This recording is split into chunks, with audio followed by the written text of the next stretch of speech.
Now I think he'll be in the rotation regardless, but depending on what he shows throughout training camp and preseason, might depend on if he gets more or less playing time than Jared Vanderbilt, either between 13 to 18 minutes per game, or between 18 to 23 minutes a game to start out with. I think that will kind of be the outlook for Jake Laravia, what he has to gain from training camp and what he has to show to get it from JJ Redick. He does have something to prove here too. I mean, he had a very good season for himself last year, playing a career high in games played, minutes played, putting up a new career high in rebounds per game, assists per game, 3-point shooting, field goal percentage, 3-point percentage, pretty much everything besides points per game, and that's not really the true way to evaluate a player to begin with. I think he definitely has a good outlook, but he's got to show that it wasn't a fluke.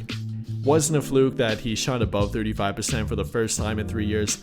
Wasn't a fluke that he had a positive rating on defense, posting a plus 1.1 defensive BPM rating. Not a fluke that he can be a reliable rotation option, even for a playoff team like he showed with Memphis. He's got to prove that throughout training camp, and then that can translate into the regular season and get himself more playing time while doing it. And well, to then take that even a step further, I think Jake Laravia has the opportunity to show that they might not need to make a trade.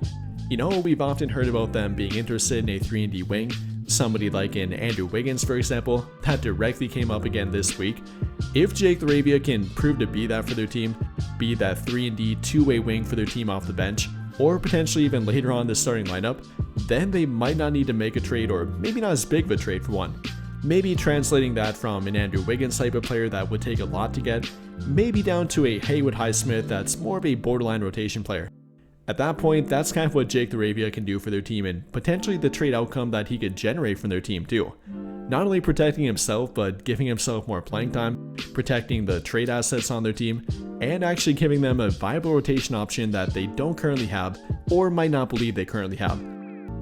But I think that'll pretty much do it for this one. And if you enjoyed the video, then I would greatly appreciate it if you drop a like, subscribe to the channel if you have not already, and hit that notification bell to never miss out when I upload a video. But as always, thank you for watching and have a great day or night.